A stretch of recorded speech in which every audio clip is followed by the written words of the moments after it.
जय हिंद। नमस्कार दोस्तों। तो आज के इस वीडियो में बात करने वाले हैं गांधी जी के एक महत्वपूर्ण आंदोलन के बारे में, जो कि अहमदाबाद मिल हड़ताल या फिर अहमदाबाद मिल आंदोलन के नाम से जानते हैं, जो कि गांधी जी का दूसरा आंदोलन रहता है। भारत में दूसरा आंदोलन रहता है और हड़ताल रहता है। तो यहाँ पर आज के इस वीडियो में डिस्कस करेंगे कि आखिर अहमदाबाद मिल आंदोलन क्यों होता है, किस कारण से होता है, इसका परिणाम क्या होता है और महात्मा गांधी किस तरीके से इस आंदोलन में सफल होते हैं। तो आज के इस वीडियो में हम डिस्कस करने वाले हैं। तो सबसे पहले सवाल उठता है कि अहमदाबाद मिल आंदोलन कब होता है। तो यह कब होता है? तो यह 1918 ईस्वी में होता है। और कहाँ पर होता है? तो गुजरात। कहाँ पर होता है? गुजरात में एक शहर है अहमदाबाद, वहीं पर अहमदाबाद मिल आंदोलन को किया जाता है। अहमदाबाद मिल आंदोलन होता है या फिर अहमदाबाद मिल हड़ताल कह सकते हैं। गुजरात के एक शहर अहमदाबाद में होता है। और कब होता है? तो 1918 ईस्वी में होता है। अब यहाँ पर सवाल उठता है कि आखिर अहमदाबाद मिल आंदोलन किन के बीच होता है। तो किन के बीच होता है? तो अहमदाबाद मिल आंदोलन कपड़ा मिल मालिक और कपड़ा मिल मजदूर के बीच होता है। तो अहमदाबाद में बहुत सारे फैक्ट्री थे, जो कि कपड़ा का फैक्ट्री था, तो उसमें कपड़ा मिल मालिक थे और मजदूर थे। तो उन्हीं के बीच अहमदाबाद मिल आंदोलन होता है, लेकिन इसका नेतृत्व महात्मा गांधी करते हैं। आखिर कैसे? तो वीडियो को लास्ट तक देखिएगा, आपको समझ में आ जाएगा कि किस तरीके से महात्मा गांधी अहमदाबाद मिल आंदोलन में इन्वॉल्व हो जाते हैं और इसका नेतृत्व करते हैं। और आपकी जानकारी के लिए बता दें कि अहमदाबाद में उस समय उद्योगों का विकास हो रहा था। उस समय नई नई फैक्ट्रियां लगाई जा रही थी और औद्योगिकरण बहुत ही चरम सीमा पर पहुंच चुकी थी। बहुत ही ज़्यादा विकास हो चुका था। नए नए फैक्ट्रियां बन रही थी, लोगों को रोजगार दिया जा रहा था, लोग मिलों और फैक्ट्रियों में काम कर रहे होते हैं। तो इस तरीके से औद्योगिकरण में काफ़ी विकास होता है। और ठीक 1917 में एक महामारी फैल जाता है।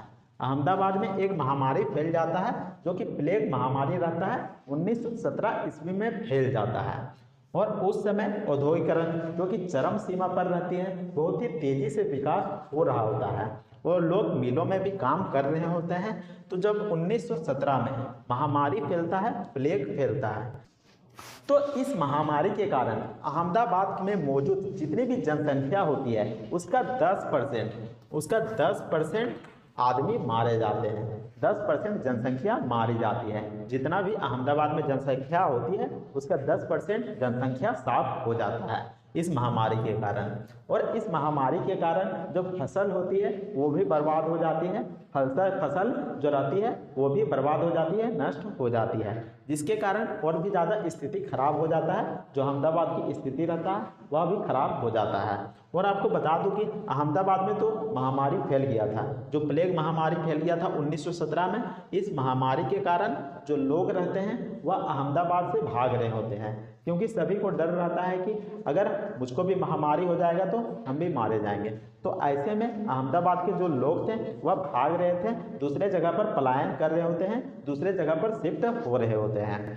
तो अहमदाबाद के जो मिल मालिक रहते हैं वे सोचते हैं कि अगर मजदूर भाग जाएंगे तो ऐसे में फैक्ट्री में कौन काम करेगा। तो उन्हीं को रोकने के लिए मजदूर अहमदाबाद से ना भागे और मिल में मजदूर काम करते रहे, इसके लिए फिर मिल मालिक क्या करते हैं, वे सोचते हैं चलो कुछ यहाँ पर मिल मजदूर को दिया जाए, कुछ मिल मजदूर को लालच दिया जाए। तो ऐसे में प्लेग बोनस का अनाउंसमेंट किया जाता है, प्लेग बोनस दिया जाता है। और प्लेग बोनस क्या रहता है? तो इसमें जितना भी मजदूर का तनख्वाह मिलता है, महीने में जितना सैलरी दिया जाता है, उसमें यहाँ पर 50% से लेकर 80% तक का वृद्धि कर दिया जाता है। यानी कि सैलरी तो दिया ही जाता है, साथ ही साथ 50 से 80% का प्लेग बोनस दिया जाता है, अतिरिक्त पैसा दिया जाता है। तो ऐसे में जो मजदूर रहते हैं वो लालच में फंस जाते हैं और वहीं पर रुक जाते हैं और फैक्ट्री में काम करने लगते हैं। जो कपड़ा मिल मालिक रहते हैं वह मजदूर को रोक देते हैं प्लेग बोनस की लालच देकर। प्लेग बोनस का लालच दे देता है, जिससे कि मजदूर रुक जाते हैं और फैक्ट्री में काम करने लगते हैं। तो यही था प्लेग बोनस। और यही प्लेग बोनस जो कि अहमदाबाद मिल आंदोलन का कारण बनता है। और आपको बता दूं कि 1918 ईस्वी में जब प्लेग महामारी खत्म हो जाता है, तब ऐसे में मिल मालिक क्या करते हैं, तो वह प्लेग बोनस को हटा देते हैं। जो प्लेग बोनस रहता है उसको हटा दिया जाता है।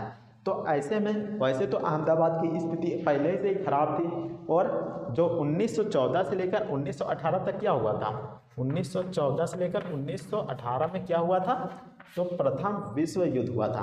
तो उसी समय प्रथम विश्व युद्ध भी चल रहा होता है, जिसके कारण और भी ज़्यादा स्थिति खराब हो जाती है। पूरे भारत की स्थिति खराब हो जाती है और अहमदाबाद की भी स्थिति खराब हो जाती है, क्योंकि 1917 में प्लेग महामारी फैलती है, जिसके कारण जो फसलें भी खराब हो जाती हैं और महंगाई काफ़ी ज़्यादा बढ़ जाती है।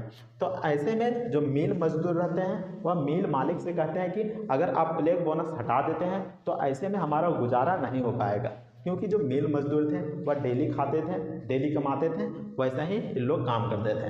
तो ऐसे में वह क्या करते हैं कि हमारा सैलरी यहाँ पर बहुत ही कम है और प्लेग बोनस भी हटा देते हैं, तो ऐसे में महंगाई में हम क्या करेंगे, हम अपना गुजारा कैसे करेंगे।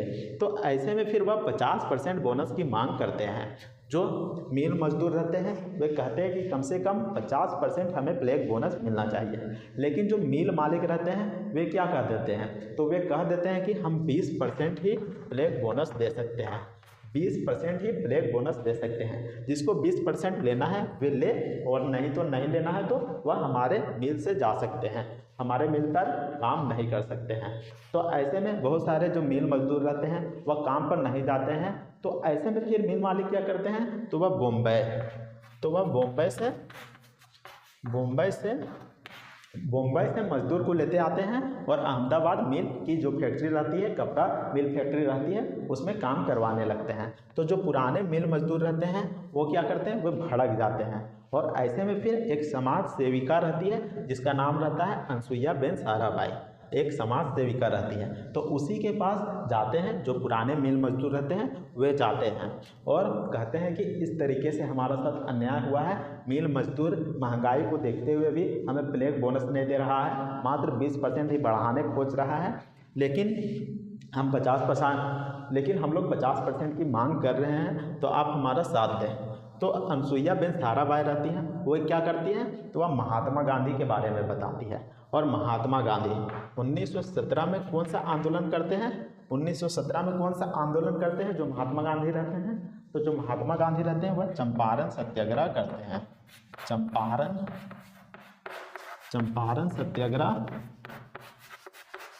1917 ईस्वी में चंपारण सत्याग्रह करते हैं और इसमें सफल हो जाते हैं। आखिर चंपारण सत्याग्रह क्या है, तो यह नील की जो खेती करते थे, जो किसानों को जबरन करवाया जाता था नील की खेती, तो उसमें यहाँ पर सफल होते हैं। 3 कठिया पद्धति होता था, जिसके तहत नील की खेती मजबूरन किसानों को करना पड़ता था, यानी कि 20 कट्ठा में 3 कट्ठा भूमि पर मजबूरन नील की खेती करना पड़ता था। इसके अलावा नील की खेती करने से जो भूमि रहता था वह अनुपजाऊ हो जाता था, यानी कि दूसरा फसल उगाने योग्य नहीं रहता था, और बहुत सारे यहाँ पर कष्ट दिया जाता था किसानों को, या मारा जाता था, पीटा जाता था, जबरन नील की खेती करवाया जाता था। इसके अलावा नील की खेती हो भी जाता था तो उन्हें यहाँ पर उचित मूल्य नहीं मिल पाता था। तो इन सभी चीज़ों की समस्या को हल करते हैं और यहाँ पर चंपारण सत्याग्रह में विजय प्राप्त करते हैं, सफल हो जाते हैं। और जो महात्मा गांधी का पहला सत्याग्रह रहता है वह चंपारण सत्याग्रह रहता है, जो कि बिहार में करते हैं।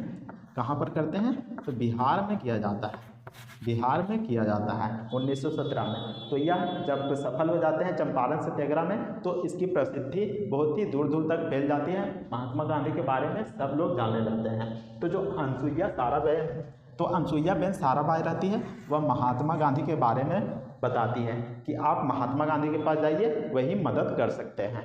तो महात्मा गांधी के पास सभी मजदूर पहुंच जाते हैं और महात्मा गांधी से यहाँ पर कहते हैं कि आप हमारी मदद करें। तो महात्मा गांधी जी तैयार हो जाते हैं और अहमदाबाद मिल आंदोलन का नेतृत्व करने लगते हैं।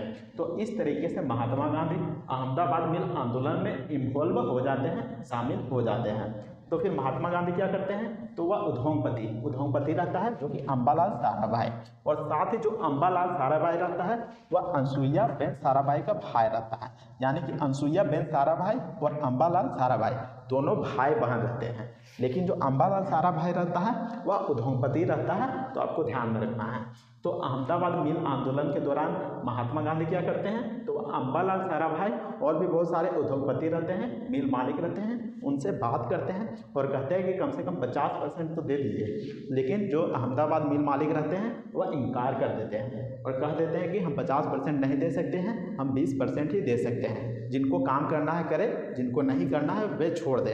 तो ऐसे में फिर महात्मा गांधी और भी जोरों शोरों से आंदोलन करने लगते हैं और कह देते हैं कि कोई भी मिल में काम करने के लिए नहीं जाएगा। लेकिन जो मिल मजदूर थे वह कितने दिन नहीं जाते काम करने के लिए, उनको डेली का कमाना था, डेली खाना था। उनमें से कुछ जो मिल मजदूर रहते हैं वह चल जाते हैं काम करने के लिए। तो गांधी जी देखते हैं कि हम तो इसका नेतृत्व कर रहे हैं, हम इसका अगुवाई कर रहे हैं और मिल मजदूर ही हमारा साथ नहीं दे रहे हैं। तो ऐसे में फिर महात्मा गांधी को भूख हड़ताल में उतरना पड़ता है, भूख हड़ताल करना पड़ता है। और भूख हड़ताल कब तक करते हैं, जब तक कि मजदूर वापस मिल से नहीं आ जाते हैं, यानी कि मिल पर काम करना छोड़ नहीं देते हैं। तो ऐसे में फिर जो मिल मजदूर रहते हैं वह फिर से आंदोलन में आ जाते हैं, आंदोलन करने आ जाते हैं।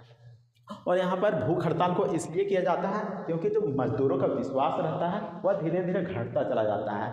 वे सोचते हैं कि हम इस आंदोलन में सफल नहीं होंगे और मिल मजदूर में भरोसा टूटते जा रहा होता है। तो ये देखते हुए महात्मा गांधी को मजबूरन भूख हड़ताल करना पड़ता है और उन्हें भूख हड़ताल करके फिर मजदूरों को वापस आंदोलन में लाना पड़ता है। तो फिर देखता है अंबालाल साराभाई और सारे उद्योगपति देखते हैं कि फिर से मजदूर वापस आंदोलन में चले गए।